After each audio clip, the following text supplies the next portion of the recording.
27명의 조선 왕들 중 죽어서 왕비 없이 혼자 누운 왕은 몇 명일까? 조선을 건국한 태조 이성계와 단종, 중종 등 3명이다. 잘 알려져 있듯이 단종은 숙부인 수양대군에 의해 쫓겨났다가 유배지 영월에서 죽었다.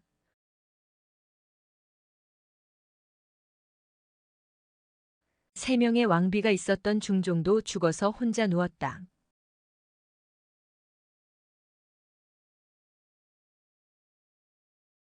태조 이성계의 능은 경기 구리시 동구릉에 있다. 건원능이다. 태조 이성계에게는 2명의 부인이 있었다. 그런데 태조 이성계는 죽어서 왜 혼자 누웠을까? 소소한 역사 이야기 속으로 들어가 보자.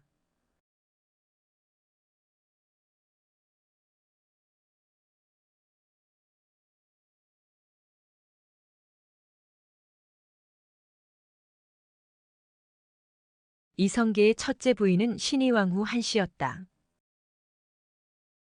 남편 이성계와 같은 고향 함경도 화령에서 결혼한 향처였다.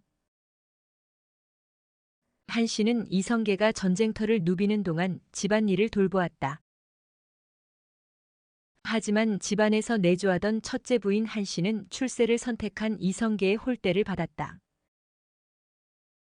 게다가 안타깝게도 한씨는 조선 개국 1년 전에 죽었다. 개경에 혼자 묻혔다. 재릉이다. 스라에 이방과 이방원 등 6남과 2녀를 두었다. 나중에 제2대 왕이 된 둘째 아들 정종에 의해 신의왕후로 추존되었다.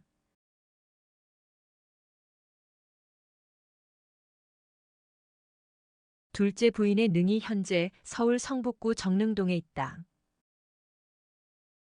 둘째 부인은 신덕왕후 강씨였다. 수도 개경의 배경 좋은 권문세가 출신이었다. 경처였다.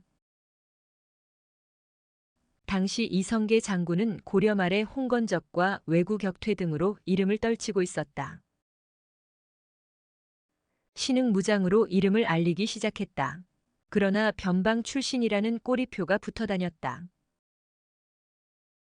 그래서 이성계가 또 맞이한 부인이 신덕왕후 강씨였다. 이성계는 조선 개국 과정에서 강씨 도움을 많이 받았다.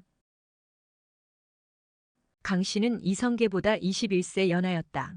스라에 이남 1녀를 두었다. 조선이 개국되고 이성계가 왕이 되었다. 강씨가 조선 최초의 왕비가 되었다. 그리고 강씨의 차남 방석이 최종적으로 세자로 책봉되었다. 역사적 비극의 시작이었다. 첫째 부인의 아들들 반발이 컸다. 특히 세자를 기대했던 다섯째 아들 방원의 반발은 더 심했다. 방석은 적장자도 아닌 서자이고 조선 개국에 공로가 있던 것도 아니었기 때문이다. 왕세자 책봉 전까지만 해도 강씨와 이방원 두 사람은 사이가 나쁘지 않았다. 두 사람은 새로운 나라 개국이라는 같은 목적을 가진 동지였다. 서로 도움을 주고받았다. 하지만 방석의 왕세자 책봉 이후 두 사람은 사이가 급격하게 나빠졌다. 동지에서 적으로 바뀌었다. 권력 욕심 때문이었다. 숱한 권력 다툼 속에 왕비가 된 지 4년 만에 강씨가 화병으로 죽었다.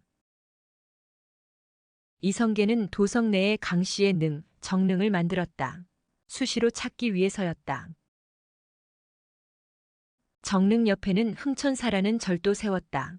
강씨의 명복을 빌기 위해서였다.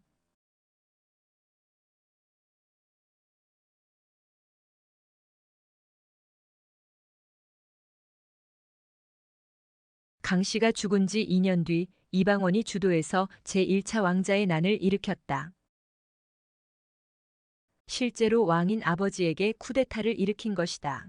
이성계는 큰 충격을 받았다.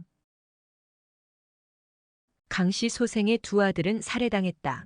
딸 경순 공주의 남편도 죽임을 당했다. 그래서 이성계는 안전을 위해 딸을 여승으로 출가시켰다. 이때도 이성계는 많은 눈물을 흘렸다. 2년 뒤 제2차 왕자의 난이 일어났다. 한씨 아들 간의 권력 다툼이었다. 방원이 정종의 왕위를 받아서 제3대 왕 태종이 되었다. 태종이 왕이 된 지 8년째에 이성계가 죽었다. 경기도 구리시의 동구릉에 묻혔다. 이성계는 처음에 둘째 부인 강씨와 함께 도성 내 정릉에 묻힐 생각이었다. 그러나 아들 태종은 이성계가 살아있는데도 정릉이 넓다고 일백보밖에 집 짓는 것을 허용했다.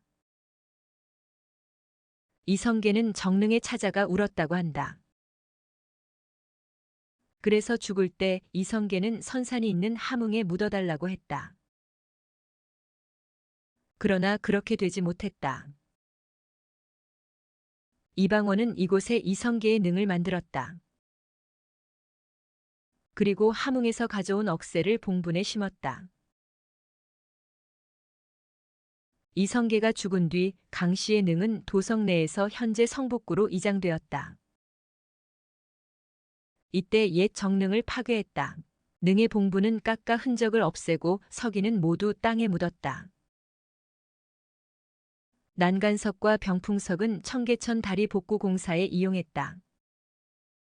초라한 왕릉으로 만들어버렸다. 만약에 죽은 이성계가 이 사실을 알았다면 그의 심정이 어땠을까? 이렇게 해서 이성계는 죽어서 첫째 부인의 능은 개성에, 둘째 부인의 능은 서울에 두고 혼자 누웠다. 현재 정릉은 훗날 현종 때 강씨가 왕비로 복권되면서 왕릉으로서의 모습을 갖추게 되었다. 현재 정릉에는 병풍석과 난간석이 없다.